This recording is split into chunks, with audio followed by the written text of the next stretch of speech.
Explainer. So, when you think about the future of AI, you probably picture killer robots, right?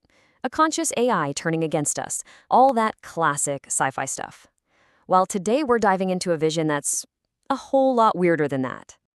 So, yeah, let's just throw that classic story right out the window for a minute. Forget about the Terminators, forget about Skynet. Because what if the real future isn't about humanity versus the machine at all? What if it's about humanity becoming, well, part of the machine? This idea we're exploring today is so much stranger and honestly way more profound than a simple robot war. It's about total, complete integration. All right, so to really get our heads around this, we have to start by redefining what we even mean by the singularity.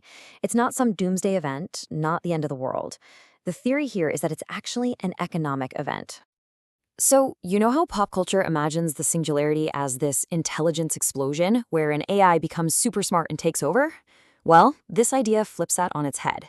The real singularity, according to this, is when the cost of pretty much everything, making stuff, thinking, even just keeping our bodies running, plummets to basically zero.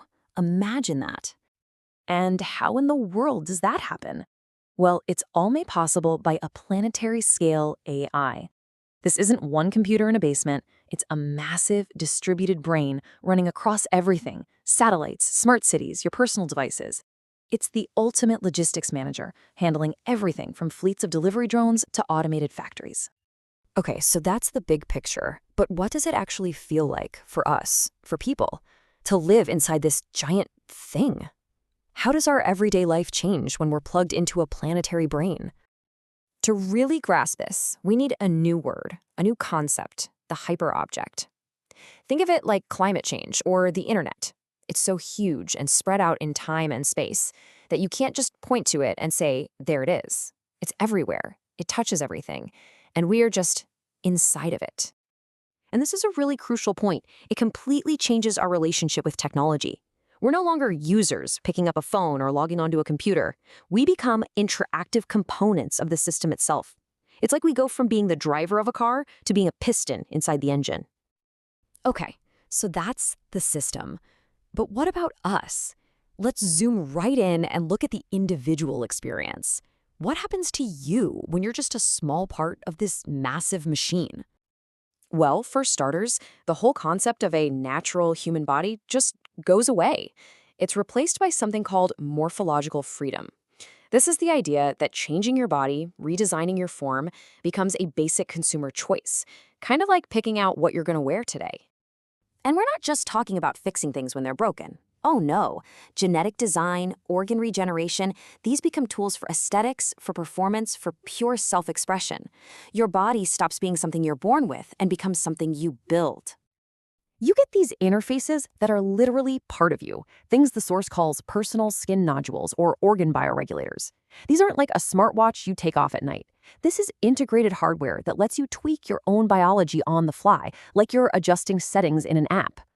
So, in this reality, your actual physical being, it's not a fact anymore, it's a feature. Your metabolism, how you look, your health, they're all just a set of editable variables that the larger system is constantly optimizing. Now, this is a post-labor world, right? Everyone is sustained by a universal basic income. But this leads to society splitting into two very distinct groups. You've got the elite, the system designers who actually govern the AI's core rules, and then you have the entertained. Their entire existence is basically immersive clay, and in doing so, they generate the massive amounts of data the system needs to learn and grow. This even changes how we think. Fundamentally. With neural interfaces that can directly translate thought into action, we don't even need language anymore to get what we want. That whole step, that delay between a thought and an action, it just disappears. So think about this. What happens to desire when there's no delay? When you can have anything the second you think of it?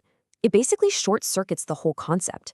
Desire stops being this deep, complex longing and just becomes an impulse to be executed, instantly. Okay, so let's zoom back out from the individual experience, because a world like this completely changes the power structures of the entire planet. You can pretty much forget about nation-states. Borders, governments, they fade away. The new sovereign powers are these massive entities called hypercorps. These are corporations so big and so deeply woven into the fabric of life that they are, for all intents and purposes, the new world powers. And each hypercorp has its specialty. You might have the body cartel that manages all the genetic designs and body mods. Then there's the dream troupe that provides all the virtual entertainment. And maybe most powerful of all, the architect priesthood that governs the core AI itself. There's a great quote here that says they are the new temples, commanding not just markets, but ontologies. And that just hits the nail on the head, right? They don't just sell you things. They sell you entire realities. They control what it even means to be. So, after all that, all this change to our bodies, our minds, our society, it brings us to the biggest question of all, the final paradox. In a world like this, what is a person anymore? I mean, on the one hand, you could say we've done it. Humanity has achieved godlike powers. We've beaten scarcity, we've beaten disease, we've even beaten our own biological limits. But, and this is a huge but, we get all that power at the cost of our own freedom, our sovereignty. We've become these perfectly functional data-generating components inside a massive, non-human intelligence that we can't really understand, let alone control. And that leaves us with a final, really unsettling question. Have we become gods? Or have we just become cogs in a god machine? In a world where we can be anything, have we actually just engineered ourselves into being the most advanced parts for a machine that has become the real god?